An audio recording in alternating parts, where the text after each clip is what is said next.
선녀 화이팅! 할렐루야! 모두 화이팅!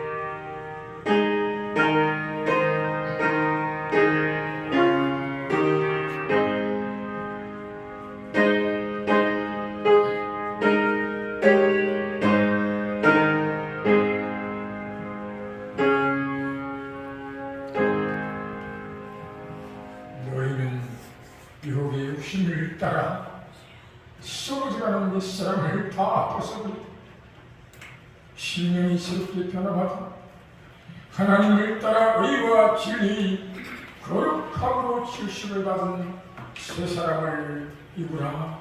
그런즉 거짓을 버리고 각각 참된 말을 하라.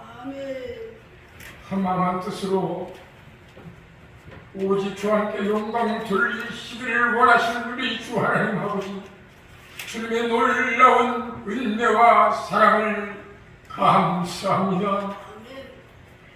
지금부터 18년 전에 우리 심영식 목사님을 이곳에 보내주시고 뉴타운 교회를 세우게 하신 주신 나님 감사합니다. 또한 하나님 은혜 가운데 이 뉴타운 교회와 함께 월기총과 함께 서울 방주 기도원을 세우게 하신 주신 나의 주님 감사합니다.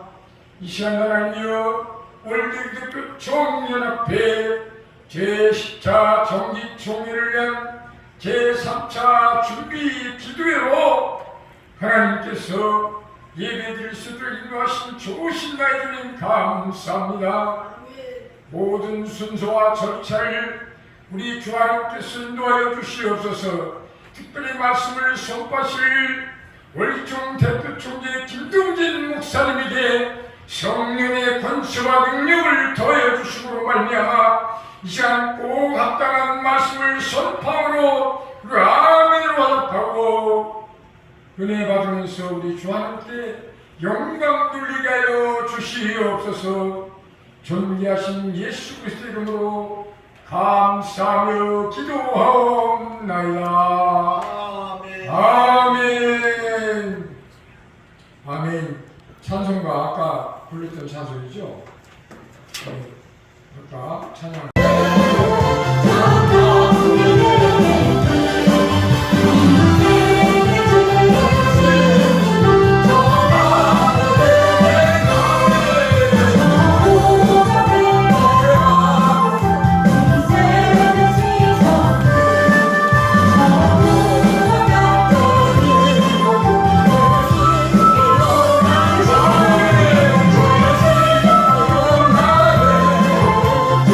you.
목사님께서 오르셔서 대표로 기도하겠습니다. 아멘. 지금 부른 찬송 한 번 더 올립니다.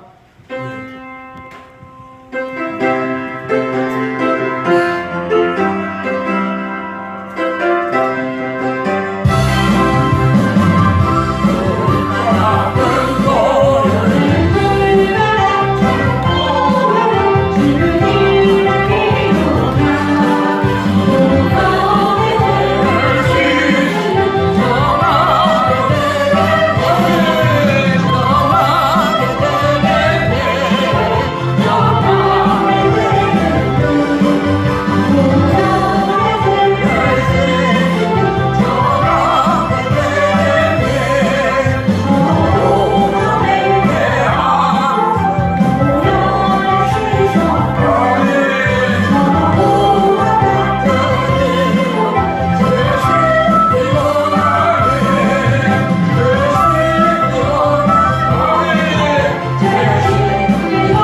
얼마나 감사해요. 아멘. 하시니 얼마나 감사해요. 근데 공짜로 주신 공기 얼마나 감사해요. 아멘. 하나를 생각하면 감사하지 않으면 좋대요. 가만히 생각하니까요, 이 땅에 태어난 것이 기적이고 이것이요 복이라고. 아멘. 우리 두 분은 하나님 사랑하시는 목사님 차도를 떠나가지고 살고 이렇게 순교하신 거 얼마나 더 감사해요. 아멘. 태어난 것 감사하고 아멘. 더 감사한 거는 하나님의 자녀로 삼아 주는 거예요. 아멘. 하나님의 자녀가 아무나 되는 게 아니잖아요. 그죠? 하나님께서 창세 전에 이 땅에 태어난 사람들 중에서 누구든지 예수님을 믿게 하시고 그 하나님 자녀로 삼아서 영원히 사는 사람들을 정하셨는데 이 시대에 태어난 지금 우리를 하나님께서 창세 전에 정해야 되는 거예요. 아멘. 이런 것들을 어떻게 알아요? 성경부터 알아야 되는 거지. 그래서 하나하나 성경을 통해서 알았을 때 감사하지 않을 수가 없습니다. 아멘. 태어난 거 감사하고 하나님의 자녀가 되고 감사하고 또 저희 몸된 편 일할 수 있는 일꾼을 삼신 거 감사하고 아멘. 한 번은 죽는데 다시 한번 살아난대요. 아멘. 근데 모든 사람이 다 한 번 태어나서 한 번은 죽고 또 모든 사람이 다 죽지 않을 몸으로 변화되어서 살아나는데 아멘. 살아났을 때 심판하신대요. 심판을 두 가지 하시는데 하나는 하나님 나라의 생명책이라고는 하나님 나라 호적부가 있어요. 아멘. 생명책. 그 생명책에 이름이 있으면 영원한 천국으로, 생명책 이름이 없으면 영원한 불못 지옥으로 간다는 거예요. 아멘. 근데 우리는 이미 어느 순간 예수님을 주님 하나님 아버지 표현 순간 하나님의 자녀로 소생되어서 생명체 기록됐다는 것을 성경에서 알게 된 거예요. 아멘. 그러니까 우리는요 반드시 한번 죽고 살아날 텐데 이미 영원한 천국에 가지 않기 때문에 미리 감사를 하는 거예요. 아멘. 이미 영생을 얻었습니다. 아멘. 진실로 다 중요한 걸 두번 간 것이더라고요. 근데 중요할수록 매번 한 훈련을 시키는데 가장 중요한 것이 뭔가 했더니 부활이더라고. 아멘. 그래서 부활을 날마다 연습시킨 거예요. 아멘. 지난밤에도 들어갔다가 오늘 아침에 살아났습니다. 아멘. 그래서 생명을 마음껏 보신 사람들은 영생 얻었기 때문에 죽었다고 하는 거예요. 잠든다고 합니다. 주여. 잠들다가 다 일어나게 될 줄 믿습니다. 아멘. 얼마나 감사한 거예요. 감사한 거예요. 하나님께서 우리를 이 땅에 태어나게 하시고 각각 기간을 정하셨어요. 한 평생이라고 해요. 평생 다 달라요. 이 정진우 목사님 기간 얼마나 모르죠? 하나님 정하셨어요. 아멘. 김동진 목사는 몇 년? 120년. 할렐루야. 이걸 구강하는 거지. 아멘. 모세는 120살 돼서도 기록도 되지 않고 눈들이 않았어요. 그리고 모세는 언제부터 시작했더니 많이 봤더니 40년은 이제 애굽에서 그 훈련하고 이제 왕들 상황에서 이제 이스라엘에서 도와주다가 사람 죽이고 그래가지고 광야로 가요. 40년 동안 광야에서 산중에 허당 지나다가 80세부터 하나님께서 또 사용하신 거예요. 아멘. 40년. 여러분, 약간 우리가요 그 가장 중요한 거 하나 있는데 이스라엘 백성들이 광야에서 지날 때 가나안 약속된 땅에 들어가기 위해서 먼저 정탐꾼을 보내잖아요. 요즘 정탐꾼이 가서 다 살펴보고 와서 보호할 때 보고를 해요. 가보니까 너무나 땅이 아름답고 좋습니다. 벌써 이렇게 탐스럽습니다. 보여주면서. 근데 거기 사는 사람들이 막 얼마나 장대하고 철벽을 가지고 있어서 아멘. 우리는 도저히 가서 싸워서 이길 자신이 없습니다. 승산이 없습니다. 우리는 메뚜기가 같다. 그렇게 말하는 거예요. 그러니까요, 그 10명의 복을 준 이스라엘 백성이 다 낙담돼가지고 원망하고 불평하고 왜 애굽에서 끌어내가지고 광야에서 죽게 하냐고 차라리 여기서 죽자. 그런 말 하는 거예요. 그러니까 하나님 그거 다 주신 다음에 뭐라고 말씀하는지 아세요? 내 귀에 들린 대로 네가 말한 대로 내가 시행하겠다. 우리 항상 이 말씀 잊지 마십시다. 하나님의 귀를 제 순간 들으시고 눈을 좀 보신다고. 아멘. 하나님께서 너희 말한 대로 하나님께 들린 대로 행하겠다고. 아멘. 그렇게 말씀하셔요. 그래서 말을 잘해야 되는데 그래서 무조건 범사에 감사하며 아멘. 감사하도록 역사하실 줄 믿습니다. 아멘. 말을 잘해야 되는 거예요. 그래서 제가 그렇게 말하는 거예요. 하나님, 난 모세처럼 앞으로 40년간 사용해 주세요. 아멘.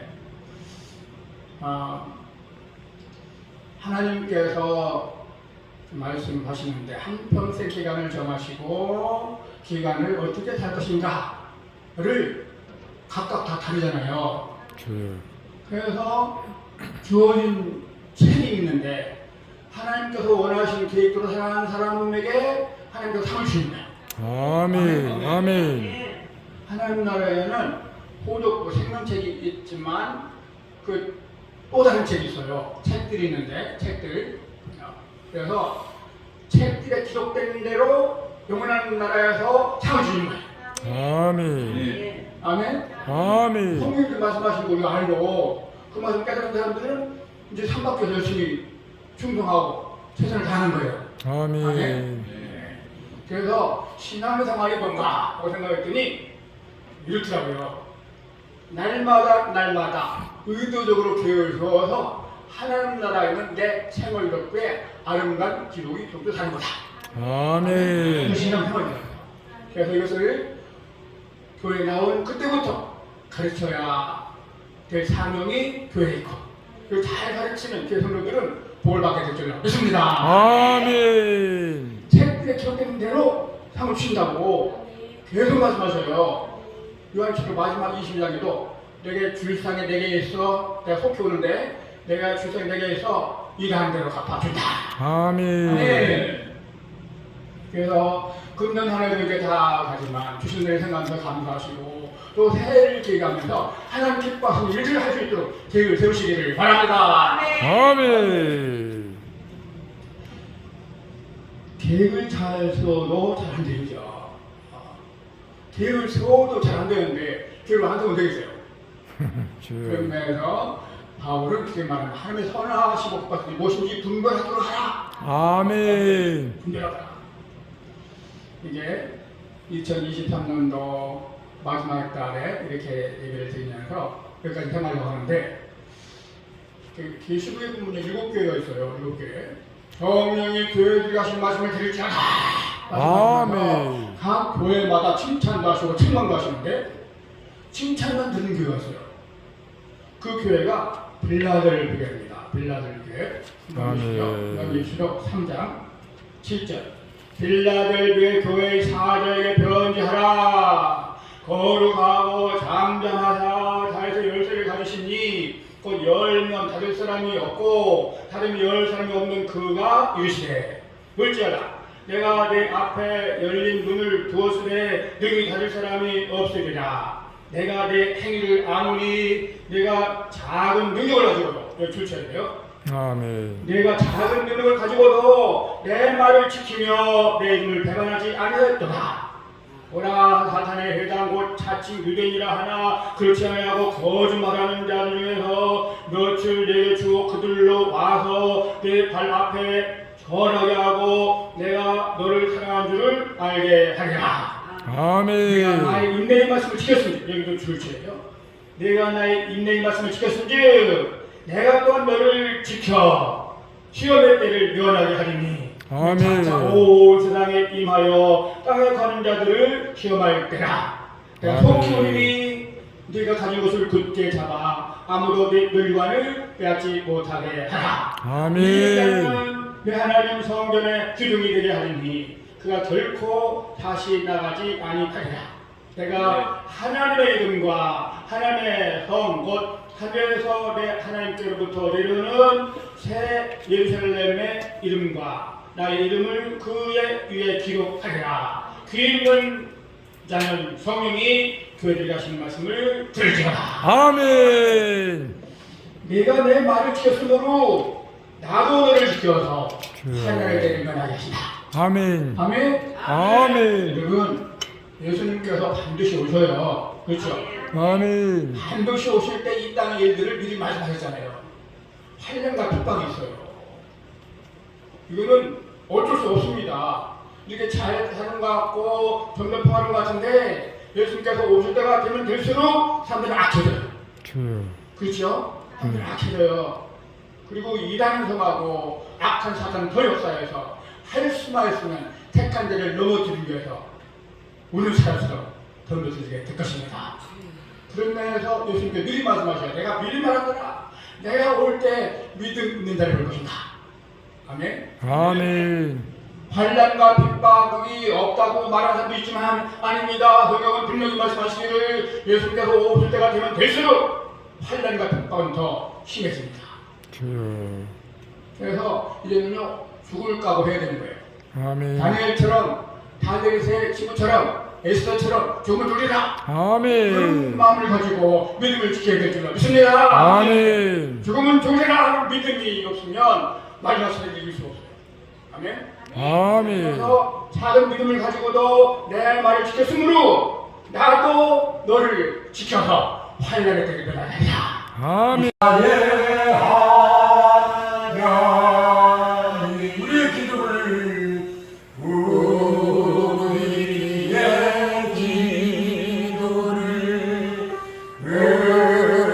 응답해 주시는 참좋으신 나의 하나님. 우리의 기도를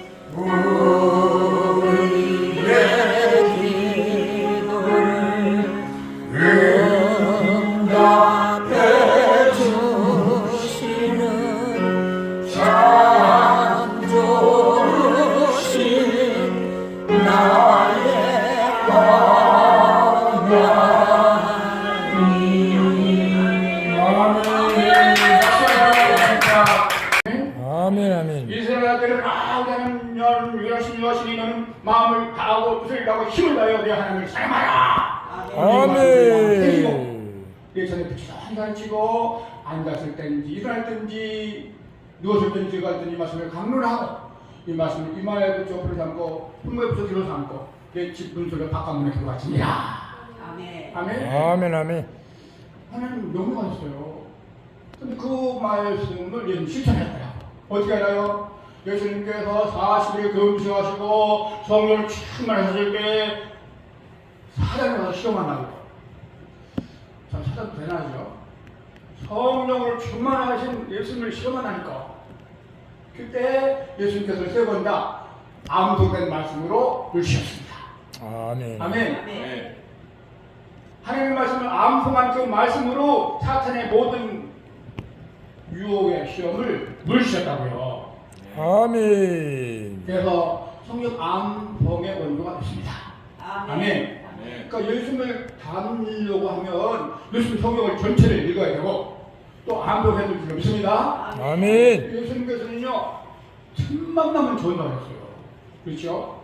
그리고 기회질 때마다 섬겼습니다. 그리고 예수님은요 기도의 원조인데 산기도, 철학기도, 수술한 기도 모든 기도 원조가 예수님이시다. 아멘. 아멘. 그 예수님께서 하신 일을 보니까요 그렇잖아요. 예수님도 기적을 행하셨는데 우리 신앙 고백을 할 때 주여 하잖아요. 주여 주여 할 때 어떤 생각을 가지고 주여 하십니까? 주여. 그죠? 한숨 마음으로. 근데 난 이렇게 생각해요. 주여 할 때 신앙을 고백하면서 부르자. 주여 하면서 신앙. 어떤 신앙? 예수님께서 하신 일을 가만히 봤더니요 자연을 지배하셨더라. 아멘. 아멘. 오병진 자연을 지배하시는 주님. 예수님께서 가만히 봤더니 귀신 쫓아내고 사람을 고치시고 살리셨더라고. 육과 영을 지배하시는 주님.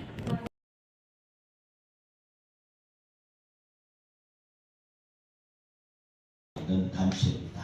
지금 김동진 목사님께서 대표 총재를 맡으셔서 열심히 하고 계시고 표종신 목사님이 대표 고문으로 수고하고 계시는 참으로 귀한 단체입니다. 무엇보다도 정진희 목사님의 그 헌신과 탁월한 그 조직력, 그 리더십이 그래도 이 단체 계속해서 한국 교회를 위해서 또 세계 교회를 위해서 섬길 수 있는 바탕이 된다고 하는 점에서 치하를 드리고 아멘. 감사도 드리고 축하도 드립니다. 아멘. 틀림없이 앞으로 계속해서 살리는 이 귀한 역사를 감당하게 될 줄로 믿습니다. 아멘. 오늘 사도행전 20장 24절 말씀 중심으로 말씀을 잠깐 드리려고 하는데 데살로니가전서 5장 9절에는 하나님께서 우리를 세우려 하신 것은 우리를 잘 세워서 구원받게 하고 또한 구원받은 하나님의 제자들로 예수님의 제자들로 인해서 많은 사람들 살리기 위해서 우리를 세우셨다고 말씀하고 있습니다. 아멘. 이제까지 한국교회가 참 좋은 일도 굉장히 많이 하고 잘해왔어요. 해왔는데 이제 돌이켜보면 잠깐 돌이켜보면요 오늘날 와서 상당히 한국교회가 좀 이렇게 좀 쇠해지는 그런 모습이 보인다고 그러잖아요. 사회에 대한 신뢰도 줄어들지만은 교회 자체도 상당히 위축되고 점점 좀 힘을 잃어간다고 하는 그런 이야기들을 많이 듣습니다. 아멘. 그런 사실은 왜 그렇게 됐나? 갑자기 왜 이렇게 됐나? 하는 원인을 우리가 되짚어 볼 필요가 있는 겁니다. 주여. 되짚어 보면 제 나름대로 진단은 50년 동안 지난 세월 50년 동안 한국교회가 전도에 힘을 기울이지 않았다. 주여. 전도하지 않았다 하는 것을 스스로 회개하는 마음으로 지적하지 않을 수가 없어요. 아멘. 잘 돌이켜 보십시오. 1970년대 중반 넘어서면서 한국 사회가 급격히 변화했습니다. 산업화 사회가 급속하게 아마 세계에서 유례가 없을 만큼 급속한 산업화가 진행된 나라가 바로 대한민국입니다. 그러다 보니까 전부 여기저기 도시도 커져가고 도시화되기 시작한 거지요. 그러면서 신도시가 생겨나고 혁신도시도 생겨나고 뭐 이렇게 점점 지경이 넓어졌어요. 자, 그때 한국교회 교인들은 가만히 생각해 보십시오. 정말 어려웠던 시절을 다 이겨내고 갑자기 정말 경제적으로도 부유하게 됐어요. 나라 전체가 다 천지가 개벽하기 시작하고. 주여. 자, 그때 그러면서 점점 신도시가 생겨나니까 교인들이 중심부에 살다가 이사를 가게 되고, 또 시골에 살던 잘 믿는 교인들도 서울 나오면 자연히 중심보다는 역시 그런 신도시 지역을 찾아가서 정착하게 됩니다. 그러다 보니까 신도시에는 교회를 건축하기만 하면 사람이 며칠 안 되면 미어 터졌습니다. 잘 생각해 보십시오. 70년대 중반 이후가 그런 시대였습니다. 그야말로 갑자기 교회만 세워지면 모일 장소가 있으면 미어 터졌어요. 그렇게 된 원인 중에 하나는 한국 교인들의 뜨거운 열심이 있어요. 얼마나 뜨거우냐. 내 평생에 교회 하나 세우고 천국 가면 좋겠다 하는 그런 열정을 가진 교인들이에요. 대한민국 교인들이 굉장합니다. 그래서 말은 안 해도 누구나가 다 내가 신도시에 가서 거기에 교회 하나 지었으면 좋겠다. 혼자 힘으로 안 되면 힘을 모아서라도 하나님의 교회 세우는 게 내 평생의 소원이다. 이런 사람들이 점점 많아졌습니다. 자, 이런 것들이 결합돼 가지고 기도하던 대로 이루어졌잖아요. 잘 살게 됐잖아요. 정말 아니면 이제는 그래도 어깨 피고 살 정도가 됐다고요. 그러면서 하나님께 감사하기도 하고 감격하기도 하고, 그러면서 간 곳에 이렇게 보고 몇 사람 모이면 교회 짓자. 또 그걸 알고 미리 가면서 큰 교회 도움받아서 아예 교회 지원 교회도 있어요. 또 중심부에 있다가도 중심부에 땅 팔고 그런 데 가서 신도시 교회를 지원 교회도 있어요. 어떻게 됐든 거의 예외 없이 지으면 이어터지는 겁니다. 자, 그러다 보니 문제가 생깁니다. 뭐지요? 사실 교회는 원래 언더우드 아펜세가 선교사 들어왔을 때부터 시작해서 계속해서 한국 교회에 특별했던 것은 열심히는 전도였어요. 전도하면 한 생명 살려도 생명이 얼마나 귀합니까? 그렇게 그 시대에 와서 그게 어느 날 폭발해서 터졌는데, 물론 그 중에는 엑스플로 대회도 있었고요. 74년도 77년 민족보호막 대성회도 있었고, 이런 것들도 큰 역할을 했습니다. 그런데 문제는 견주제라도 교회 지어만 놓으면 사람이 터지니까 전도할 필요가 없어진 거죠. 안 그래도 전도하는 게 얼마나 힘들어요. 불신자 예수께 하면 네가 옛날에 지금은 쉬운 적이 없었어요. 다만 그때는 어려워도 이 생명 살려야 그 생명도 살고 나도 산다는 확신이 있었어요. 아멘. 그러니까 이 땅에 그리스도인들이 정말 목숨 걸고 전도한 거예요. 그런 열정이 있는 사람들이 있었어요. 그러니까 한 번 전하고 두 번 전하고 세 번 전하고 10번 전하면 어느 날 주님 앞으로 나오게 된 거지요. 아멘. 그런 누구의 역사들 속에 자라온 교회입니다. 근데 이제는 뭐예요? 70년대 중반 이후로 그럴 필요가 없어졌어요. 어쨌든 사람은요, 어떤 형태의 사람이든 내가 목사로 있는 교회, 교인들 꽉 차 있으면 그러면 말은 전도합시다 하지만은 별로 그럴 필요를 못 느끼거든요. 또 교인들도 더 와도 앉을 자리도 없는데. 자, 그러면서 물론 그래도 어쨌든 간에 뭐 2부, 3부 드리고 점점 커진 데도 있지만은 그것도 잘 생각해 보세요. 대부분 교회들이 전도해서 커진 교회는 거의 없습니다. 정직한 우리 분석은 그렇습니다. 한 사람은 전도해서 살았다 하는 교회 글쎄요 아직까지는 그렇게 배울 것을 못했습니다. 결국 교인들이 이사 와서 모여들면서 커지고 또 그다음 정보가 점점 확산되니까 이제 정보 시대가 되잖아요. 점점. 그러니까 어디 가니까 목사님 능력이 있다더라, 어디 가니까 말씀이 은혜롭다더라 하니까 모여드는 거지요. 그건 진정한 의미의 전도가 아니지요. 그건 전도라고 할 수가 없어요. 왜? 어차피 이 교회에 있으나 A 교회에 있으나 B 교회에 있으나 C 교회에 있으나 어차피 예수를 믿는 사람입니다. 그 사람은요 가만 내버려놔도 예수 믿어요. 다른 말로 이미 구원받은 사람들이에요. 이쪽에서 저쪽으로 갔다 저쪽 교회 커졌다고 해가지고 구원받은 사람의 수가 하나님 보실 때 많아진 게 아니에요. 그러니까 어떻게 되겠어요? 전도 나야지. 그래도 우선 물에 보면 막 넘치지요. 한국교회 이대로 가면 2천만 되니까 금방이다.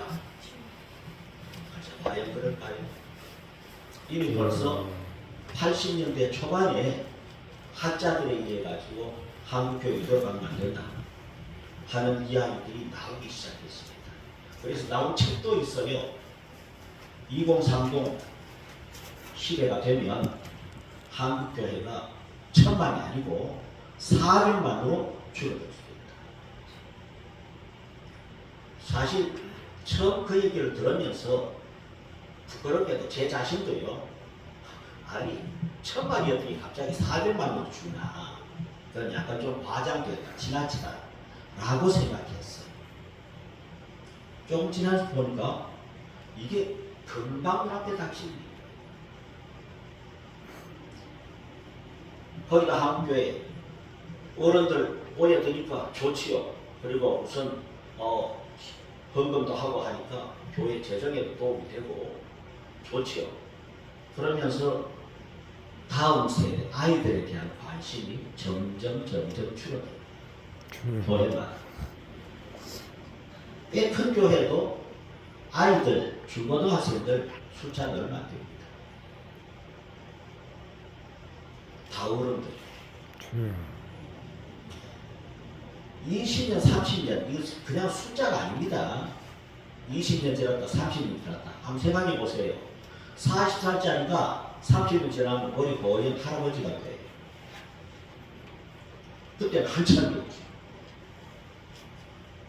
시간 좀 지나니까 어때요? 자, 전도 안 한다. 그러면 이사는 가지요. 저 미국 이사도 가고, 천국 이사도 가고, 집안 이사도 가고, 그러고 나니까 교인은 점점 줄게 되어 있죠. 자연적으로 줄게 되어 있죠. 거기다가 아이들 점점 없어지지요. 자, 그러면서 어때요? 급속히 주는 겁니다. 급속. 자, 그러면서 하는 얘기는 한국교회가 사회에 본을 못 보여서 줄고 있는 거다. 이건 전혀 잘못된 진단이에요. 우선 본을 보이면 많아지니까. 우리 경험 안 했어요? 선한 본을 보여서 그 사람 예수 믿게 하려면 쉽지 않습니다. 끝이 없습니다. 완전히 그 사람의 조국에서 헌신하고 헌신해도 아직 부족하다고 합니다. 그렇게 본을 보여서 예수 믿게 한다고요? 물론 필요하지만 쉽지 않습니다. 문제는 한 사람 한 사람 붙들고 실험하고 전도해야 되는 거지. 예수 믿어야 산다. 예수 믿어야 구원받는다. 예수 믿어야 죄 용서받는다는 사실을 어떻게 하든지 전해줘야 합니다. 그리고 나서 80년대 지나면서 90년대 되면서도요. 교회는 개척해도 개척한 목사님들이 전도해서 교회 만들 생각을 하지 않고 명설교해서 다른 교회 잘 다니는 사람으로 이런 원료하기를 바라는 겁니다. 장로님도 똑같아요. 대표기도 들어보면 알잖아요. 구름대같이 모여오게 주옵소서. 그게 무슨 얘기예요? 이미 예수 잘 믿는 사람들이라 설교를 알아듣지요. 보신탕 있잖아요. 그래서 잘 듣지도 않았지만은 전에 하는 말이 그렇습니다. 아무리 뒷골목에 있는 보신탕 집이라도 맛있게만 하면 자동차가 전기하고 사람들이 모여들게 됩니다. 한 가지 놓친 게 있어요. 보신탕 집은요, 보신탕 이미 먹을 줄 아는 사람만 가는 거지, 보신탕 아예 안 먹는 사람은 돈 주고라 그래도 안 갑니다. 명설교 듣고 능력 있는 목사 따라서 그죠? 다음 달에 쓰기만 하면 모여드는, 푸른때같이 모여드는 교회가 되게 하옵소서 하는 것은, 솔직히 말씀드리면 그 속에는 예수 잘 믿는 사람들 다른 교회 가지 말고 다 일로 오시오 하는 말하고 똑같습니다. 여기 우리 모두가 빠져서 살았어. 빠져서 살았어. 주여. 주여. 그러니까 교회 개척을 해도 정신이 달라져야 되는 거예요. 내가 교회 개척할 때는 아무리 힘들어도 불신령은 지옥가요. 절에 다니는 사람, 뭐 다른데 미신 믿는 사람, 기어이 내가 목숨 걸고 전도해서 교회 만들겠다. 아멘. 울산에 가서 제가 시기에 빠져있는 목사님 목회하다가 아무래도 처음에는 정말 아주 의기양양하게 내가 목회하면 잘 될 거야 했는데 안 되거든. 그래서 이분이 시기에 빠져서 기도원에 와서 무릎 꿇고 기도하면서 눈물을 뚝 돌리면서 나 목회 포기 안 합니다. 그래 기도하고 눈물 흘리고 기도하더니 나중에 끝나고 저하고 만났어요. 방에 들어와서 만났는데 나 이제 오늘 와서 기도하고 이제 교회에 적어하고 왔습니다. 왜 그러냐고 그랬더니 바로 그런 얘기입니다. 자기가 목회하면 금방 교회가 될 줄 알았다. 될 때도 있었다 합니다. 한때는요, 개척에서 3년도 안 됐는데 200명이 넘게 모였다는 거죠. 3년이 뭐냐? 1년, 그죠? 1년도 안 됐다 그래. 1년쯤 되니까 200명 넘게 모인 교회가 됐어요. 아니, 목회 이렇게 쉬운데, 그런데도 목회를 못하는 사람들이 바보들이지. 라고 아주 목에 힘이 딱 들어갔어요. 그런데 그 200명은 전부 그 지역에 교회 나가다가 이 교회는 이런 불만, 이런 교회, 이 교회 이런 불만, 또 교회 잘못 아니에요. 자기가 소외되면 누구나 다 불만 생기는 거예요. 어떻게 교인이 200명, 300명, 몇백 명 되면 똑같이 사랑해 줄 수 없잖아요. 한다고 해도 스스로는 그렇게 못 느끼잖아요. 불만 이게 말이 어쨌든 그러면서 이런저런 생겼던 사람들 다 야 우리 교회 와, 우리 교회 와. 나 개척했잖아, 우리 교회 와.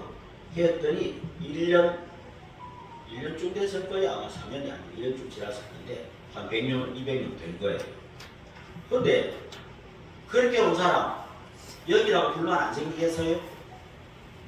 조금 지나니까 쑥쑥 그냥 다 가버리는 거지. 나중에 남으면 목사님하고 사모님하고 군대가 나더라고. 셋이 남았어. 그러니까 나는 역시 목회도 안 되는 사람이야. 해가지고 이번에 와서 기도하고 이제 제가 목회 그만두려고 여기 목사님 모셨다는 말씀 듣고 왔습니다. 그렇게 얘기한 거예요. 그래서 그때 한 얘기입니다. 잘못하셨잖아요. 지옥 갈 영혼에 대한 불쌍히 여긴 마음, 이것 없이 목회했잖아요. 왜 실패했습니까? 한 사람이라도 구원했으면 성공한 거예요. 아멘. 한 생명이 천하보다 귀하잖아요. 아멘. 천하보다 귀한 한 생명 살렸으면 이미 성공한 인생이고 주님 앞에 가서 상 받을 사람이죠. 아멘. 그런데 뭐가 실패했습니까? 이제부터 다시금 하십시오. 그 200명은 싹 잊어버리고 지금 이 교회에 3명 있으니까 목사님과 사모님과 아들하고 셋이 있으니까 셋이 밥만 먹으면 전도를 나갔어요. 저도 사실 후원에 갔다 오면 매일 전도를 나갔습니다. 그래서 한 명도 없던 저 들판에서 개척해가지고 또 교회가 됐던 거예요. 분명히 된다. 어쨌든 간에 크지 않아도 좋다. 한 명만 구원받아도 그날로 큰 사람입니다. 아멘. 다른 교회에서 예수 잘 믿던, 죄송합니다, 예수 잘 믿던 사람들이 이상한 거예요. 좋게 말해서 이상한 거예요. 수평이고. 그래가지고 많아진 거예요. 이제 그걸 큰 교회라고 얘기할 때를 넘어서야 돼요. 아멘. 큰 교회 만든 거라고 할 수 없어요. 글쎄, 그렇게 큰 교회 만들었다고 해가지고 하루 3끼, 하루 6끼 먹는 거 아니에요. 그건 부러워할 일이 못 됩니다. 정말 생명 살려서 만든 교회. 크고 작고 떠나서 그게 귀한 거예요. 여기로 돌아가면 반드시 하나님은 이 민족 쓰기를 원하기 때문에 이 민족 교회 다시금 우리를 이렇게 세워줄 줄 믿습니다. 아멘. 호세아 6장에 보면요, 여호와께서 우리를 찢으셨으나 더러 낫게 하실 것이요, 치셨으나 더러 싸매어 주실 것입니다. 그래서 다시 일어나면 이틀 후에 우리를 살리시고 사흘 후에 우리를 완전히 이렇게 세우리라고 그랬어요. 역사가 일어날 겁니다. 그래서 오늘 우리는 자, 23년 주 예수님 오신 성탄절 바로 눈앞에 두고 있어요. 왜 오셨어요? 우리 살려 오셨잖아요. 아멘. 우리를 살려 오신 예수님께서 생명 바쳐서 우리 살려줬는데 이제는 우리가 나가서 주님께서 그토록 원하시는 생명 살려야 합니다. 아멘. 시간이 없다고요. 이것보다 더 시간이 필요한 일이 없습니다. 덜 중요한 일에 대한 관심을 좀 줄이시고 가장 중요한 일, 주님께서 보실 때 가장 중요한 일을 여기는데 관심을 쏟는 저와 여러분 되십시다. 아멘. 하나님께서 역사하여 주실 것입니다. 아멘. 생명의 말씀을 밝히려 할 때는 이건 정말 귀하고 귀합니다. 끝까지 주님께서 일을 하길 원하고 계시고 이걸 감당해야 되는데 생명 말씀 밝히고 생명 살리려고 하면 어떻게 해야 되느냐, 그것까지도 주님께서 다 가르쳐 주었어요. 다른 건 얘기 안 하고 데살로니가전서 5장 16절에서 18절 항상 기뻐하라, 쉬지 말고 기도하라, 범사에 감사하라. 항상 기뻐하라, 범사에 감사하라. 100살 넘게 사신 지금 105살 되는 김영석 교수님, 존경하는 김영석 교수님께서요, 100살 넘으셔서 글을 쓰셨어요. 그 글의 내용이 뭔가 하면 100살을 살고 보니 하는 내용이 그런데 100살을 살고 보니 역시 인생 사는데 제일 중요한 건 감사하고 사는 거더라. 기뻐하고 사는 거예요. 감사하고 사는 거더라. 아멘. 이걸 깨달았다는 거지요. 그것도 100살 넘어서 하신 철학자가 대철학자가 하시는 말씀이니까 더 귀한 것 같아요. 그렇습니다. 이미 성경은 그 전에 벌써 말씀하셨어요. 항상 기뻐하라, 범사에 감사하라. 그래요. 기쁠 일이 없는데 라고 하지만은 구원해 주셨으니 감사하라. 구원해 주실 뿐만 아니라 내게 날마다 은혜를 베푸시고 섬기해 주시니 감사하고요. 구원받은 자녀들, 하나님을 사랑하는 자, 곧 그 하나님의 부르심을 입은 자들에게는 모든 일이 합력하여 선을 이루느니라. 아멘. 그래요. 저는 그걸 믿어요. 믿어줘요. 하긴 성경 말씀이 다 한 구절도 틀림이 없죠. 1.1에도 틀림이 없죠. 다 믿어야 되지만 저는 그 말씀이야말로 믿어줘요. 그래. 제 인생이라고 어려운 일이 없겠어요? 목회하는데, 부흥회하는데, 자고 살아가는데, 인생 글쎄 가정 안에서부터 시작해서 교회 어디고 힘들지 않은 일이 없어요. 그런데 그래도 싱글벙글 하거든요. 위장일까? 위선 아니에요. 왜? 제가 믿는 게 있어요. 하나님 나 너무너무 사랑하시다. 그러니까 모든 일 합력하여 선을 이루게 하신다. 아멘. 오늘은 정말 이거 너무 힘들고 꼭 넘어질 것 같은 그런 어려움 닥쳐도 그래 뭔지는 모르지만 이것조차도 합력하여 유익하게 하신다. 아멘. 시대 하나님이여 홍수같이 쏟아지지만 먹을 물이 없는 이때입니다. 생수의 강이 되신 주님이세요. 오늘 저희들 가운데 임재하여 주옵소서. 아멘. 귀한 성에 여시고 이 오후날 이제 7번째 시간으로 저희들 맞이합니다. 워낙 근데 보내신 강사 목사님 아버지 통해서 하나님의 이 시대의 귀한 메시지가 전달될 줄 믿습니다. 아멘. 잘 박힌 목과 같이 우리 신령의 밭에 귀한 말씀을 잘 새겨서 피가 되고 살이 되며 우리의 삶이 되어지도록 축복해 주옵소서. 아멘. 함께 하시면 감사하고 예수님의 이름으로 기도올려옵나이다. 아멘. 자, 사랑하는 여러분, 귀한 성의 연일 계속 이어지는데요. 오늘은 이제 7번째 시간 맞이합니다. 이제 이 시간 끝나면 오후에 이제 저녁 시간을 맞이하게 될 텐데 하나님의 큰 축복이 우리 가운데 임재하고 있음을 봅니다. 시간마다 비밀한 하나님의 역사가 일어나는데요. 오늘은 주여. 코아 월드 미션입니다.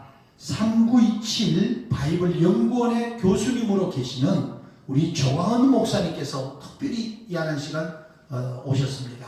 귀한 목사님과 함께 귀한 말씀을 나누게 될 텐데 하나님의 말씀 베드로전서 1장 2절입니다. 베드로전서 1장 2절 한 절 말씀 제가 봉독하겠습니다. 곧 하나님 아버지의 미리 아심을 따라 성령이 거룩하게 하심으로 순종함과 예수 그리스도의 핏부림을 얻기 위하여 택하심을 받은 자들에게 편지하노니 은혜와 평강이 너희에게 더욱 많을지어다. 아멘. 자, 은혜와 평강이라는 제목으로 귀한 말씀 주실 때에 많은 은혜가 되기를 소원합니다. 아멘. 조광 목사님 나오시겠습니다. 조광 교수님입니다.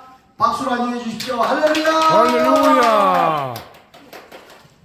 할렐루야, 반갑습니다. 아멘. 함께 공독한 말씀 가지고 은혜와 평강이라고 하는 말씀으로 잠깐 은혜를 나누도록 하겠습니다.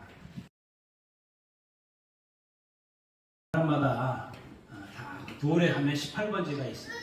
그렇죠? 나는 무슨 노래가 좋다. 일반 사람들도 그렇고 예수 믿는 사람들도 또 자기의 그 노래가 있듯이 우리 예수 믿는 사람들, 특별히 성경을 사랑하는 사람들에게도 자기의 18번지의 성경 구절이 있듯이 또 성경책이 있습니다.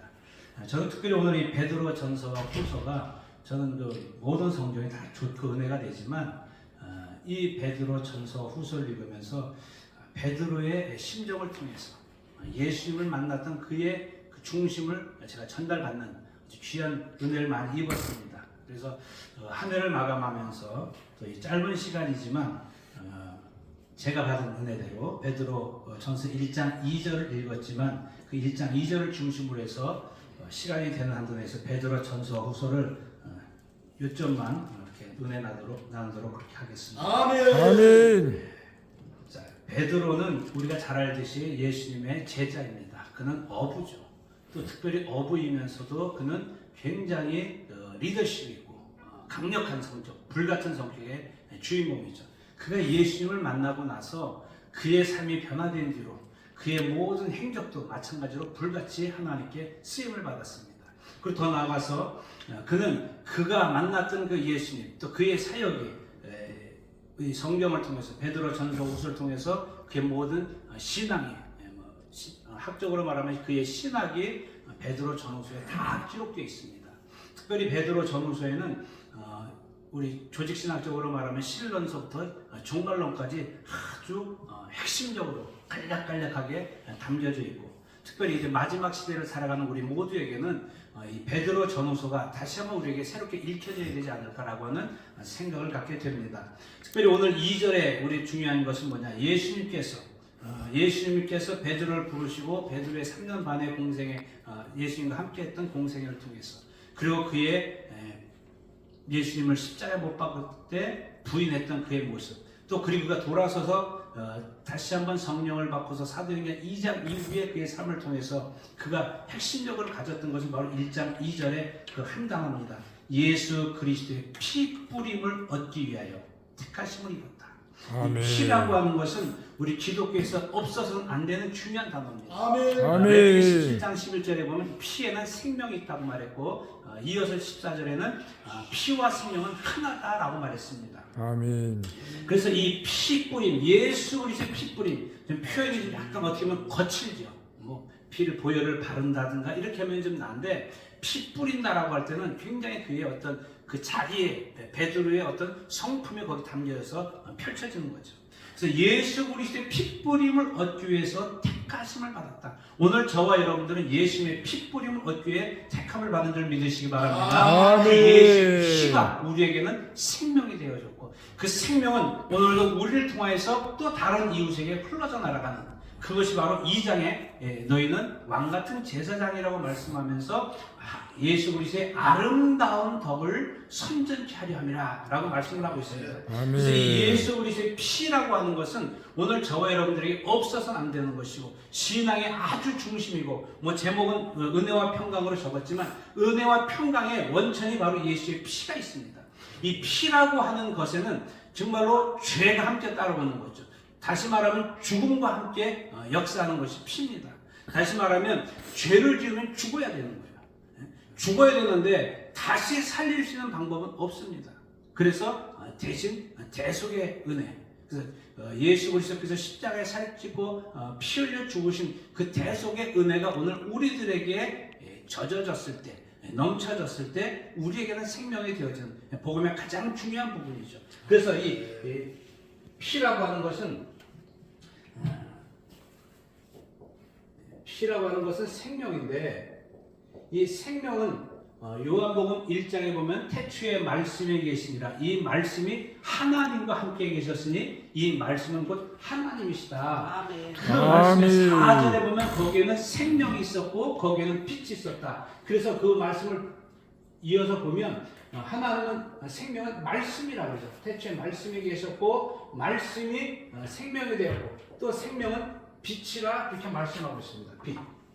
그래서 오늘 우리가 이것을 잘 알아야 되는 것은 뭐냐면 우리가 성경은 약간 은유적인 표현들도 있습니다. 그러니까 하나의 표현을 여러 가지로 나누는 거죠. 다시 말하면 성경도 마태복음, 마가복음, 누가복음, 요한복음 예수님의 행적을 4복음서에 기록했고 특별히 마태, 마가, 누가복음은 공간복음이라고 해서 표현하자면 정면에서 예수님을 봤다면 측면에서 보고 아래에서 보고 위에서 보고 이렇게 예수님을 본 각도가 다른 것처럼 사람마다 은혜 받는 각도가 다른 것처럼 그 말씀은 우리들에게 생명으로 다가오게 되고 말씀을 들을 때 우리에게는 생명이 넘치는 거죠. 말씀이 우리에게 들려질 때는 그의 피, 다시 말하면 빛이라고 하는 우리에게 어두운 그늘들이 넘어가는 거죠.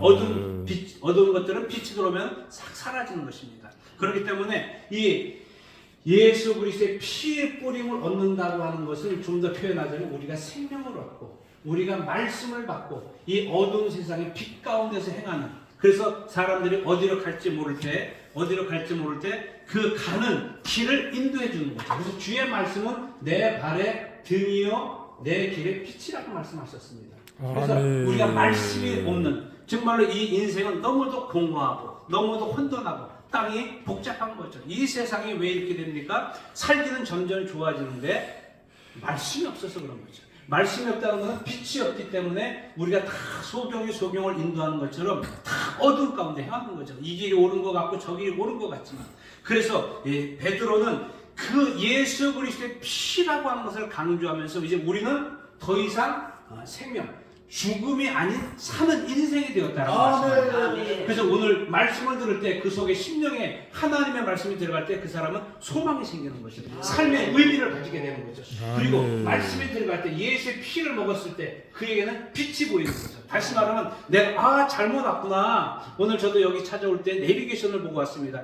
얼마나 내비게이션을 열심히 봤는지 몰라요. 왜냐하면 잘못 들으면 서울 시내는 길을 잘못 들으면 이게 5분 10분은 기본이니까요. 또 지금 밀리는 시간이라 오면서 얼마나 더 간절히 기도했는데 왜 늦으면 안 되니까. 그래서 뭐 늦을까봐 막 간절히. 그래서 내비게이션을 보듯이 그 내비게이션이 우리에게 보여주는 곳이지만 사실 거기는 빛이 있었기 때문에 볼 수 있는 것처럼 아멘. 하나님의 말씀이 예수의 피를 먹고 마시게 되면 우리의 길이 보여지게 되고 들려지게 되는 것입니다. 아멘. 그리고 그 말씀을 먹을 때 우리에게는 말씀은 진리라고 그랬습니다. 진리는 다시 말하면 변하지 않는 인생을 살아가는 거예요. 새로운 삶을 살아가는 것입니다. 그래서 구약의 짐승의 피를 잡아 흘렸을 때 많은 사람들이 짐승이 죽어갈 때마다 자기 자신을 돌아보게 될 수밖에 없는 거죠. 왜냐하면 인간적으로 말하고 육신적으로 말하면 재산이잖아요. 당시에 송아지, 양, 염소, 비둘기 이거 다 재산입니다. 요즘으로 하면 그게 돈 가치로 환산하면 그 소 한 마리는 뭐 몇백만 원 하지 않습니까? 양도 몇십만 원 합니다. 우리가 예배를 하나님 앞에 드릴 때 피를 잡아 드린다고 하지만 하나님이 기쁘게 흠양하시지 않으면 그 재물은 오히려 나를 저주에 임하게 하는 거기 때문에 그 피 앞에 두려운 거죠. 그래서 예수님께서도 요한복음 6장에 내 피를 받아 마셔라, 내 피를 받아 마셔라, 내 살을 받아 먹으라 라고 말씀하는 것은 그 생명을 공급받기로 하는 그 예수님의 역사가 있는 거죠. 그래서 예수님이 그 피 뿌리기 위해서, 예수님이 피 뿌리기 위해서 하셨던 일이 뭐냐면 죽으셨습니다. 십자가의 죽으심. 이 십자가의 죽으심, 여러분 예수님의 십자가의 죽으심에 대한 묵상이 있어야 진정한 성도인 것입니다. 여러분 오늘부터 다시 한번 오늘 이제 다음 주면 예수님의 성탄절이 오시는데 그분은 우리에게 축제를 주러 오셨습니다. 그러나 아멘. 이면에는 죽으러 오셨어요. 그래서 요한복음 10장에도 내가 너희를 위해서 죽노라. 왜? 나는 죽을 권세도 있고 살 권세도 있다. 내가 죽고자 하는 것은 다시 살기 위함이라. 내가 이 죽고자 살고자 하는 이 권세를 사용하는 것은 아버지에게서 받았다. 하나님께서 너는 죽을 수도 있고 네가 스스로 살 수도 있어. 그러나 네가 죽어야 다시 살고 내가 아들 보좌 우편, 하나님 보좌 우편을 만든 것은 그 아들을 그 자리에 옮겨놓으려고 하나님의 계획이 있기 때문에 예수님도 우리를 위해서 죽으시는 것은 당신도 당신의 사명을 감당하기 위해서 하는 거죠. 그래서 십자가의 죽으심이라고 하는 이 죽음이 있을 때 그 죽음을 통해서 예수님은 우리에게 보혈, 생명을 주시게 되는 거죠. 예수님은 물론 우리처럼 그냥 십자가에 죽지 않으셔도 됩니다. 피 흘리지 않아도 됩니다. 그래도 부활할 수 있겠죠. 그러면 저와 여러분들에게는 예수님의 의미가 무슨 의미가 있습니까? 예수님이 십자가에 죽으실 때 피를 흘려서 쏟아 주어야 우리에게는 생명이 되는 거예요. 대속의 의미가 되는 거죠. 대신 속량해 주는 거죠. 대신 속죄해 주는 거죠. 예수님의 속죄가 있었기 때문에 우리가 살고, 그럼으로 인해서 우리는 거기서 내가 어떤 사람이냐, 나의 신분이 나오는 거죠. 신분. 그러면 그 나의 신분은 우리가 잘 알듯이 하나님의 자녀가 되는데, 하나님의 자녀로서 그냥 사느냐? 자녀로서 살아야 될 사명이 있는 거예요. 오늘날 우리 한국교회는 신분과 사명의 회복이 있길 주 여러분으로 축원합니다. 신분과 사명의 회복이 있어야 내가 이렇게 가는 거죠. 내가 이렇게 사는 거예요. 그것이 없기 때문에 많은 사람들이 그저 하나님께서 축복해주면 잘 먹고 잘 살라고 했나 보다. 이제 끝라고 펼치라고 한단 말이죠. 그러나 왜 잘 먹고 잘 살게 해줬느냐? 앞으로 우리 대한민국의 남북한 자유통일이 이루어져야 되는 이유는 전 세계 열방에 예수 그리스도의 복음, 예수의 피를 증거하기 위한 것입니다. 아멘. 그래서 예수 그리스도의 보혈을 증거하기 위해서는 남북한이 자유통일이 되어져서 남북한이 더 강력한 나라를 이루어서 전 세계 열방을 섬기게 되는, 그를 위해서 예수님은 2000년 전에 우리를 위해서 피를 흘리셨다. 그래서 피를 통해서 우리는 예수님을 영접할 때 하나님의 자녀가 되어졌고, 하나님의 자녀라고 하는 것은 이제 하나님의 일을 하는, 하나님의 일을 감당하는 사명이 주어진 거죠. 그래서 사도 베드로는 예수 그리스도의 피 뿌림을 얻기 위해서 내가 택했다라고 할 때, 이것은 그냥 우리가 예수 믿고 구원이라고 하는 간단한 이야기가 아니라 거기에는 죽음이 있고 삶이 있다는 거죠. 그래서 오늘도 우리가 예수 믿는 우리들에게 그 사도 바울은 은혜와 평강이 있길 원한다. 은혜와 평강. 아멘. 은혜와 평강. 은혜라고 하는 말은 뭐냐면 저항할 수 없는 거죠. 아무도 저항할 수 없이 모든 상황에 영향을 주는 거예요. 그러니까 전 세계 모든 사람들에게 예수 그리스도의 은혜는 다 증거가 되는 거죠. 그래서 그 은혜를 아무도 막을 수가 없는 거죠. 은혜를. 하나님의 은혜. 그래서 마태복음 5장에 이른 비와 늦은 비는 불신자에게가 아니라 신자에게만 주는 것이 아니라 모두에게 주는 거예요. 모두에게. 하나님의 은혜도 마찬가지입니다. 그래서 누구든지 예수를 믿으면 구원을 얻으리라. 아멘. 그것이 은혜라는 거죠. 그래서 은혜를 받은 우리들에게는 은총을 입었다라고 표현하는 거죠. 마치 에스더서에 보면 아수에로 왕의 앞에 나간 에스더가 그 왕이 금 막대기를 지팡이를 내밀어 주었을 때 에스더는 죽지 않고 왕 앞에 나가서 우리가 잘 알듯이 하만을 물리쳐내고 또 민족을 구원할 수 있는 길이 열렸던 것은 바로 그 은총, 왕의 지팡이가 에스더에게 향했던 것처럼 오늘 하나님의 은혜가 오늘 예수 그리스도의 피를 통해서 성령을 통해서 우리에게 경험이 되어져서 내가 예수는 나의 구세주라고 하는 순간 우리는 은총을 받은 자예요. 오늘 저와 여러분들은 하나님의 은총을 받은 자죠. 좀 더 깊은 표현으로 말하면 총애를 받은 거예요. 여러분 이것을 꼭 기억하시길 바랍니다. 우리는 하나님의 총애를 받는 자다. 너는 내 오른팔이다 라고 하는 것은 총애, 아주 신복이라는 거예요. 그 신복, 그런 사람들에게는 평강이 있다. 평강이라고 하는 것은 무엇이냐면 그 뭐라 그럴까요? 그 태풍 속에 찻잔이라는 얘기 들어보신 적 있죠? 밖에 아무리 태풍이 불고 난리쳐도 찻잔 안에 들어있는 따뜻한 커피는 요동하지 않습니다. 아멘. 여러분 이 세상에 원수 마귀, 베드로전서 4장에서 나오지만 마귀가 오는 사자처럼 우리를 삼키려고 두루 다니면서 우리를 노력하려고 하고 미혹하고 유혹하지만 예수 그리스도 안에 있는 사람들에게는 절대 요동이 있을 수가 없어요. 절대. 그것이 평강이에요. 평강. 그러니까 아무리 세상에 우리에게 악한 영향이 와도 하나님의 은혜 안에 예수 그리스도의 보혈 안에 있는 사람들에게는 그 영향을 더 이상 받지 않는다는 것입니다. 그래서 오늘 저와 여러분들은 그냥 정신 승리하는 것이 아니라 내 속에서, 그래서 성령이 임하면 열매가 있지 않습니까? 성령의 9가지 열매 중에 사랑이라 화평, 세 번째 화평이 평안한 말이죠. 평안, 에이레네. 이 평안, 안녕 이런 뜻인데 그것이 성령이 내 안에 계시면 어떤 환경과 상관없이 평안하죠. 그런 경험이 있을 것입니다. 막 근심 걱정이 있어가지고 너무 고민스러워서 고민 끙끙거리다 교회 와서 막 기도를 드렸는데 마음이 평안해지는 경우. 그리고 집에 가봤는데 상황은 여전히 그렇게 벌어져 있습니다. 정리정돈도 안 됐는데 내 마음은 평안한 거죠. 그게 예수 그리스도 안에 있는 평강. 그게 누구냐? 예수 그리스도의 피를 경험한 사람. 오늘 저와 여러분들이 예수의 피를 경험하시고 주 여러분을 축원합니다. 아멘. 내 피를 받아 마셔라. 내 살을 받아 먹어라. 내 살갑피는 참된 양식이요 내 살갑피는 참된 음료로다. 이 피, 살갑피를 먹고 마시는 자에게는 영생이 주어지고 이 땅에 사는 자들에게 하나님의 나라의 권세가 주어진 것을 믿으시길 주 여러분을 축원합니다. 아멘. 이 은혜와 평강을 받은 사람들에게 1장 9절에 보면 베드로전서 1장 9절에 보면 믿음의 결국은 영혼의 구원을 받음이라. 그래서 그 예수의 피의 공로를 입은 사람들이 예수님을 믿는 거죠. 이 믿음이라고 하는 것은 크게 두 가지로 나눌 수가 있어요. 하나님을 신뢰한다고 하는 표현이 있고 하나님께 순종한다는 표현이 있습니다. 영어로 말하면 신뢰는 faith, 믿음. 그래서 순종이라고 하는 건 believe. 이건 믿는다. 믿는다. 신뢰라고 하는 것은 뭐냐면 하나님께서 하시는 일이죠. 하나님께서 하시는 일. 하나님께서 하시는 일. 또 하나님께서 하신 일. 그것이 두 가지가 있죠. 하나님의 성품을 믿는 것이 있고 하나님의 약속을 믿는 게 있습니다. 하나님께서 성품이 아무리 사랑하시고 은혜로우셔도 그 약속을 이루지 않으시면 우리는 절망입니다. 우리의 기도도 절망이고 오늘까지 예수 믿고 온 것도 다 절망입니다. 여기 목사님도 오늘 여기 보니까 30몇 년 목회하시면서 여기서 건 20년을 여기서 무릎을 받쳐 오셨다는데 죽었는데 하나님은 어디 가셨어? 하나님, 아니 그럼 예수님 없다 그러면 뭐 하는 거냐 말이죠. 그 시간에 세상에 나가서 놀고 먹고 그럼 그거라도 후회라도 없죠.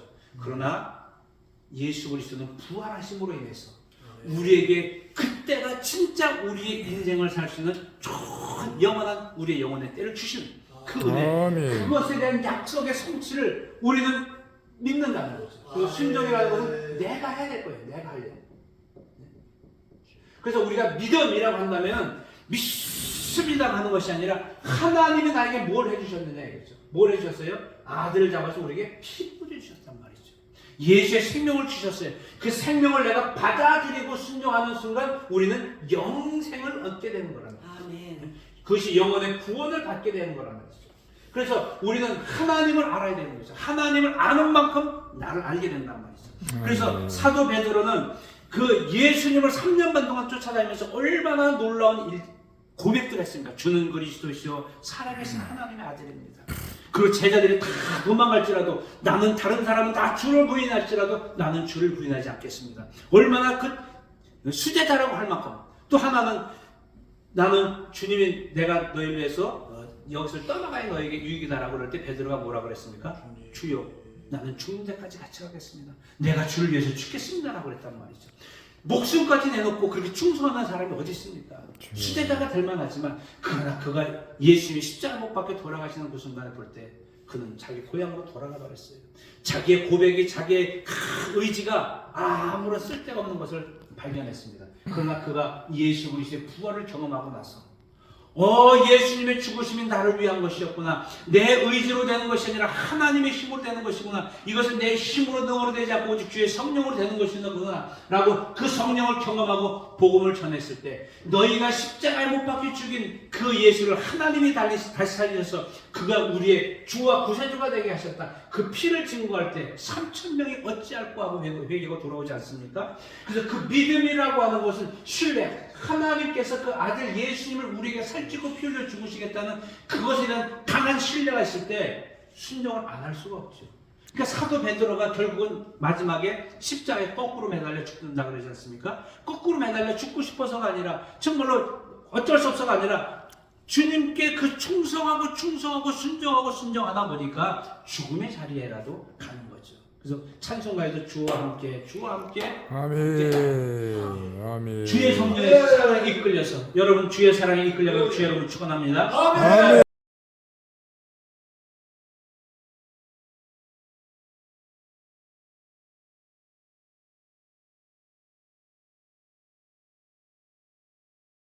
그 말씀이 어떤 사람은 진짜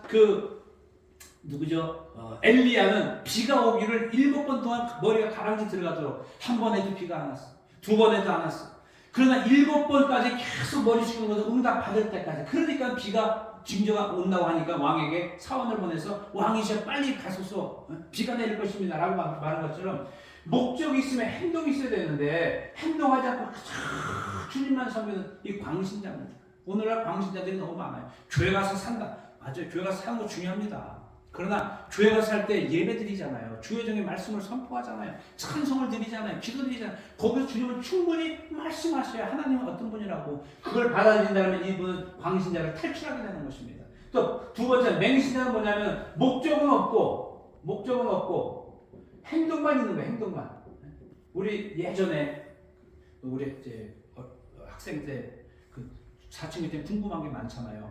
전도사님 이거 왜 이래 저거 왜 그러면 주변에 있는 친구들이 야 시끄러 믿어 그냥 전도사님 믿으래잖아 덮어놓고 믿어. 그냥 막 따지면은 막 그냥 믿음이 없고 의심 있는 것처럼. 그러니까 우리가 뭐 알겠어요. 그냥 전도사님이 목사님이 하시죠. 그래서 목사님이 시키는 대로. 그때는 많이 공부하지 못했던 시대이기 때문에 이해가 되지만 지금은 성도님 평성도님들도 히브리 헬라어 원어로 성경을 보시는 분들이 있으시대요. 그래서 요즘은 그 목회가 아주 살이 떨립니다. 살이 떨리는 게 너무 좋은 거죠. 긴장감이 있죠. 그러나 지식으로만 알면 뭐합니까? 그것을 우리 삶 속에 적용해야 되는데 목적. 그래서 결국 뭐냐 믿음이라고 하는 것은 하나님이 하셨던 일들을 신뢰하는 것을 바탕으로 해서 다시 말하면 말씀을 바탕으로 해서 순종해야 되는데 말씀을 모르니까 순종하지 않는 거예요. 그러나 오늘 우리는 택하신 족속의 구절의 왕같은 제사 중에 거룩한 나라요. 그의 소유된 백성이니 그의 아름다운 덕을 선전하게 우리를 부르셨다는 거예요. 그래서 여러분 믿음이 있고 신앙이 있다고 하는 사람들은 결국 그들의 삶은 뭐냐면 전도자의 삶을 사는 거예요. 전도자. 우리가 이 세상에서 직업을 갖는 거 굉장히 중요합니다. 어떤 직업을 갖느냐. 하지만 하나님은 직업에 관심이 있기보다는 그 직업을 통해서 너가 나를 증거하느냐. 그래서 오직 성령이 임하시면 너희가 권능을 받고 땅끝까지 내 증인. 예수는 전도자 증인되는 게 관심이 있으신 것이지 내가 판사를 했습니다. 대통령 했습니다. 의사를 했습니다. 변호사 했습니다. 이 땅에서 사람들은 중요하게 여기지만 하나님은 중요하게 여기지 않는다는 거예요. 증인. 예수 그리스도의 증인. 그게 뭐냐 아름다운 덕을 선전하는. 우리는 덕을 선전하는 선전꾼입니다. 선전. 예수 그리스도. 그게 복음을 전하는 거죠. 그래서 예수님이 마태복음 28장 너희는 가라. 제자 삼고 침례를 주고 가르쳐 지키게 하라. 우리는 그래서 복음을 전하는 것이 우리들의 삶이라는 것입니다. 자, 3장으로 일단 쭉 넘어가겠습니다. 그래서 베드로는 3장에 넘어오면 아내와 남편의 관계를 3장 1절부터 7절까지 말씀하고 있습니다. 자, 예수님의 12제자 중에서 베드로만이 아내와 같이 다녔다는 기록이 남아있잖아요. 그래서 그 교회 안에서 이 부부간의 관계가 굉장히 중요하죠.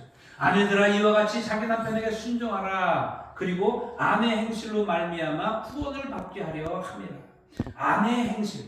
그래서 아내가 정말로 중요합니다. 유대인들은 아버지가 유대인이라서 유대인이 아니라 엄마가 유대인이어야 된다는 거죠. 실제로 그 연도수는 제가 항상 숫자는 약해가지고 기억을 못하는데 몇 년 하여간 꽤 오래전에 그 이 아이가 유대인이냐 이방이냐라고 하는 것이 재판이 벌어졌다는 거죠. 그래서 나라적인 관심이 있었다는 거예요. 왜 아버지는 쭉쭉 가다가 이방인이었고 엄마는 계속 유대인이었는데, 그래서 결론이 뭐냐? 엄마가 유대인이어야 얘는 유대인이라는 거죠. 그래서 우리 옛말에도 있잖아요. 집에 누가 잘 들어와야 집안이 산대요? 사위가 잘 들어와야 돼요? 며느리가 잘 들어와야 돼요? 며느리가 잘 들어와야 돼요. 그게 뭐냐? 결국은 그 축복의 줄을 누가 갖고 있느냐? 아내가. 그러니까 솔로몬이 아니라 그 모세를 보세요. 바로의 공중에서 40년간 어머니이지만 유모로서 키우잖아요. 그러니까 근데 엄마가 무슨 학문이 있겠어요. 40년 동안 모세는 왕궁의 공주의 아들로서 애굽의 가장 최고의 학문을 다 배웠음에도 불구하고 그가 40이 되었을 때 내 민족을 돌아볼 생각을 어떻게 가졌겠냔 말이에요. 엄마가 어떻게 교육을 했는지 모르겠지만 그 엄마의 교육이 아니면 안 되는 거죠. 오늘날 1대1의 3대4의 신앙이어도 자녀들이 오늘날 교회 잘 나갑니까? 못 나갑니까? 못 나가는 경우가 오히려 더 많잖아요. 비율이. 교회 나가서 안전은 있겠지만 예수님을 뜨겁게 엄마처럼 섬기고 아버지처럼 섬기냔 말이죠. 근데 모세는 당시 다른 나라 종살이로 간 그 나라에서 어떻게 그 아들을 키웠길래 40세에 내가 내 민족을 해보겠다라고 생각을 갖겠단 말이죠.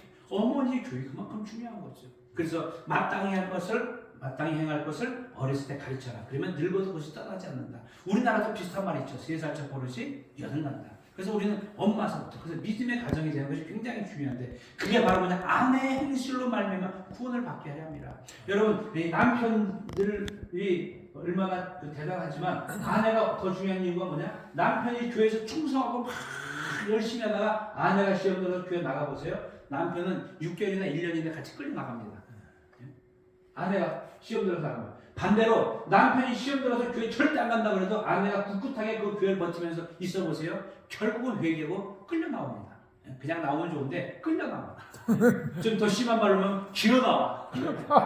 그렇게라도 한다는 거죠. 그만큼 아내가 중요하다는 거죠. 그래서 그 재미있는 얘기가 하나 있는데, 받침 하나 뺐을 뿐인데 아내가 얼마나 위대하냐. 인명제천이란 말이 있죠. 인명은 제천이다. 근데 천에 니을 빼서 인명제처. 사람의 운명은 아내에게 달려있다. 진인사 대천명이 아니라 진인사 대처명.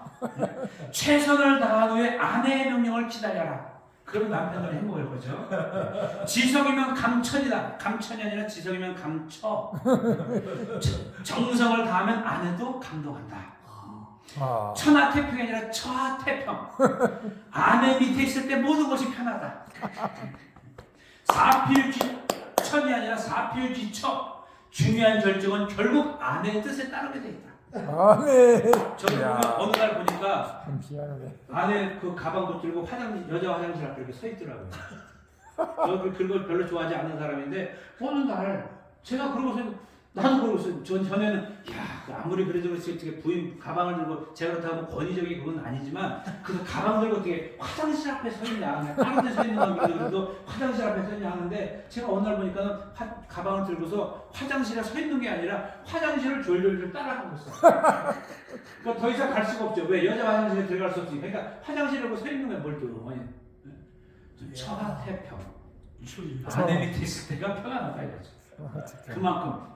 그만큼 그 아내가 중요하다는 거죠. 그래서 오늘날 아내를 다 맞벌이에다 뺏기는 바람에 이런 축복을 많이 놓치고 있다는 거죠.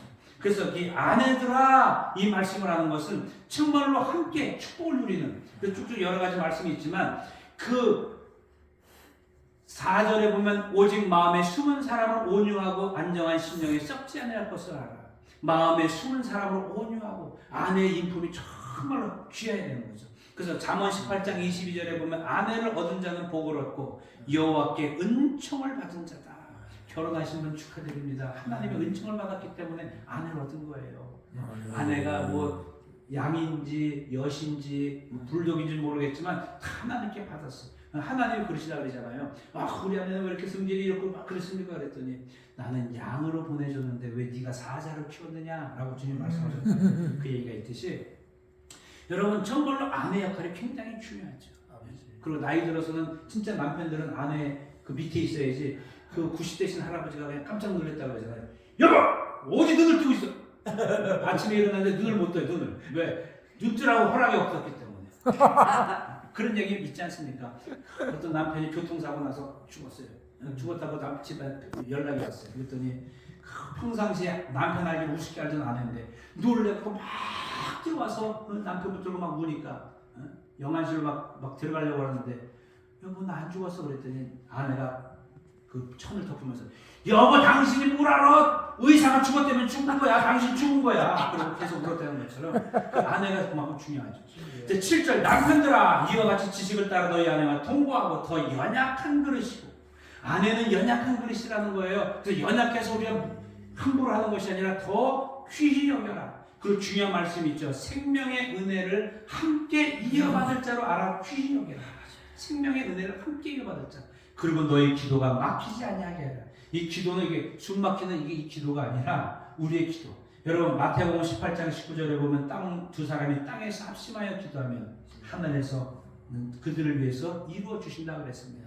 이것은 그 당시에 마태복음 18장 19절 그 전에 보면 16절 이하에 보면 죄를 지은 사람을 향해서 가서 권면하라. 두세 사람이 가서 권면하라. 교회 가서 권면하라. 아니면 이방인처럼 여겨라. 그럼에도 불구하고 그런 초대교회 공동체에게 서로 합심해서 기도하면 하나님이 다 들어주신다고 했는데 살 중에 살이요 뼈 중에 뼈라고 하는 아내와 합심해서 부부가 합심해서 기도하면 못 이룰 것이 뭐가 있겠습니까? 여러분 그래서 부부간에 하나가 되길 주를 축원합니다. 갈라지게는 마귀 역사야. 갈라지게는 여기 손가락 사이에 아무리 얇은 종이가 껴 있어도 그는 껴 있는 거예요. 그 껴 있는 건 절대 있으면 안 되는 거죠. 그러니까 베드로는 아내와 사역을 해보니까 이런 것을 깨달았던 거예요. 여러분 다른 사람들 물론 사도 바울도 결혼에 대한 얘기를 했지만 이렇게 아주 중요하게 세밀하게 얘기한 적이 없습니다. 그리고 4장 쭉 넘어가면서 3장 17절에 보면 선을 행함으로 고난받는 것이 하나님의 뜻이다. 하나님의 뜻이 크게 세 가지가 있죠. 우리가 성경에 뭐 하나님의 뜻이라고 써 있는 것은 여기 보면 선을 행함으로 고난을 받는 것. 우리가 예수 믿는 사람을 고난 받는 것이 하나님의 뜻인 거예요. 또 두 번째는 데살로니가전서 5장 18절에 16절 이하에 항상 기뻐하라, 쉬지 말고 기도하라, 범사에 감사하라. 이는 그리스도 예수 안에서 너희를 향하신 하나님의 뜻이다. 데살로니가전서 4장 3절에는 거룩하라. 하나님의 뜻은 이것이 너희의 거룩이라. 거룩해야 된다는 거죠. 그래서 여러분 선을 행함으로 고난받는 것이 장차 우리에게 올 영광이 되면 좋게 비교할 수 없다 이거죠. 그래서 여러분 우리는 고난받는 것을 두려워하지 마시기 바랍니다. 자 4장에 보면 4장 12절에 사랑하는 자들아 너희를 연단하려고 오는 불시험을 이상한 일 당하는 것 같이 이상히 여기지 말고 오히려 너희가 그리스도의 고난에 참여하는 것을 즐거워하라. 우리의 시선을 바꿔주는 거예요. 고난에 참여하는 것을 즐거워하라. 왜? 이는 그 영광을 나타내실 때 예수님이 재림할 때죠. 너희로 즐거워하고 기뻐하게 하렵니다. 너희가 그리스도의 이름으로 치욕을 당하면 복 있는 자다. 영광의 영, 하나님의 영이 너희 위에 계십니다. 자, 그럼 이거 말을 잘 보면 하나님의 영광의 영, 하나님의 영이 임하면 이 땅에서 우리는 예수님 믿는 것 때문에 고통을 당하고 치욕을 당한다는 거죠. 그러나 기뻐하고 즐거워하라. 하늘의 상이 크다. 여러분 오늘날 많은 사람들이 그 고난을 안 받으려고 합니다. 그러면서도 영광을 받으려고 합니다. 여러분 잘못된 거예요. 그래서 아까 처음에 말한 예수 그리스도의 피에 이 피의 공로를 묵상해야 이 성탄절을 맞이해서 아기 예수만을 말하는 것이 아니라 나를 위해서 살찌고 피 흘려 죽으러 오신 예수님의 피를 묵상할 때 우리 안에 평강이 있고 은혜가 있을 때 이 사명을 감당할 수 있는 거예요. 그리고 마지막 5장에 와서는 5장 1절에 장로들에게 고난이 나는 함께 장로된 자의 그리스도의 고난의 증인이요 나타낼 영광에 참여할 자라. 2절에 너희 중에는 하나님의 양무리를 치되 억지로 하지 말고 하나님의 뜻을 따라 자원하노라. 3절에 양무리의 뿐이더라. 여러분 우리 모두는 양무리를 치는 자입니다. 목사님만 양을 치는 것이 아니라 모든 사람들은 양육하는 거예요. 예수를 믿으면 어제 믿었으면 오늘 처음 믿는 사람보다 그 사람은 교회에 대해서 할 말이 있는 거예요. 아 우리 교회는 좋은 교회라고 한마디 이것 자체가 양육이라는 거죠. 여러분 오늘날 많은 사람들이 자기 의무를 하지 않기 때문에 하나님의 복을 주셔도 복을 받을 수 있는 눈이 가려서 못 알아본단 말이죠. 그래서 여러분 우리 이 2023년의 한 해를 마감하면서 우리는 이제는 내가 하나님의 양무리를 쳐야 되겠다. 친다는 것은 다른 의미가 아닙니다. 내가 만난 주님, 내가 살았던 삶을 속에서 하나님의 은혜 나누는 거죠. 우리가 너무도 그런 얘기를 많이 들어서 이제 더 이상 말씀드리지 않겠습니다. 그렇게 나눠줄 때 시들지 않는 영광의 멸류관을 우리에게 주실 것입니다. 아멘.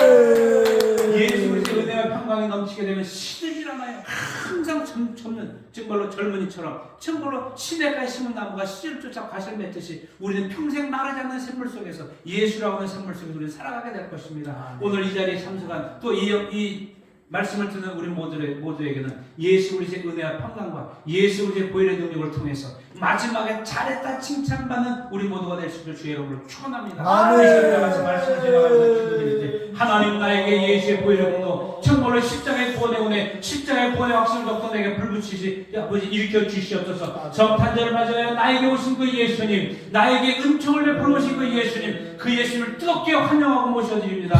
내가 예수님의 사람이 되기를 원합니다. 우리 주의 삼창하시고 기도합니다. 주여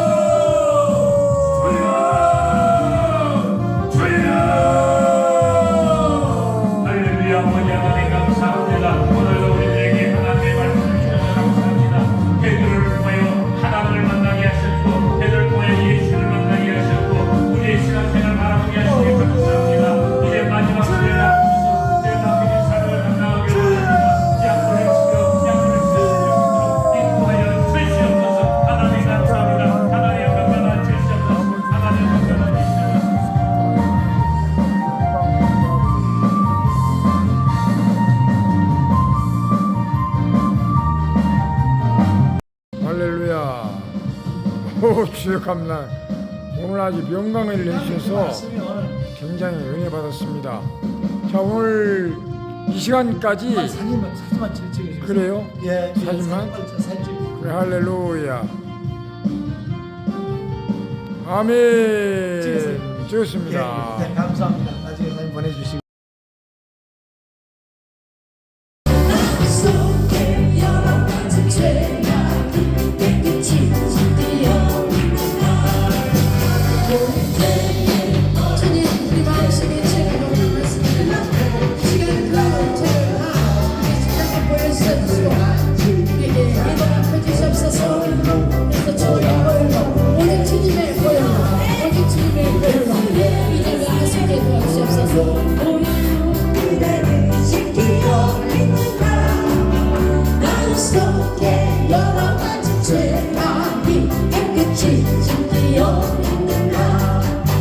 예수 십자가에 들린 비로소 그대로 지키어 있는가 더러운 죄이게 하는 능력이 이래는 참이지 않은가 예수의 보혈로 이래는 지키어 있는가 나 속에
주님의 성호를 찬양합니다. 하나님 영광 아멘. 돌립니다. 할렐루야.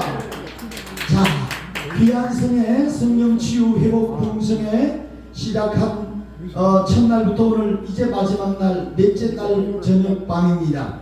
오늘 이 밤까지 역사하신 주님, 특별히 명절 끝날, 잔치 끝날에 역사하시는 주님, 크게 역사하시는 주님을 믿습니다. 귀한 밤 찬양으로 영광 돌린 우리 귀한 찬양단 감사드리고요. 자, 이제 우리 다 같이 특별히 우리 찬양 반주를 좀 해주시길 바라는데 합심으로 한번 기도하는 시간을 먼저 가지면서 예배 시작하고자 원합니다. 저와 여러분들은 다 같이 주여 일찬하고 함께 기도할 때에 하나님 특별히 오늘 세우실 강사 목사님 오늘 성대를 지켜주시고 오늘도 귀한 말씀을 통해서 우리의 영을 깨우고 시대를 깨우며 교회가 깨어나도록 하나님의 귀한 은혜가 임하도록 저와 여러분들 함께 한번 합심해서 먼저 기도하면서 예배 시작하겠습니다. 주여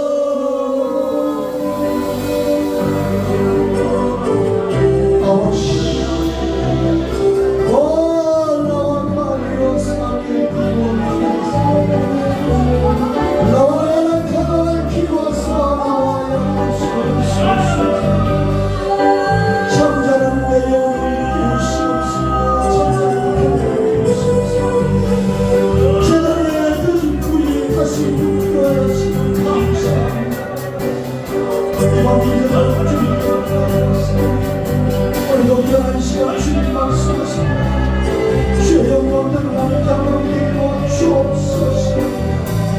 주님이 하늘의 하나님이 하나님 되심을 우리가 생각을 알아주시고 하나님 오늘도 말씀을 듣다가 영이 따라가게 하시고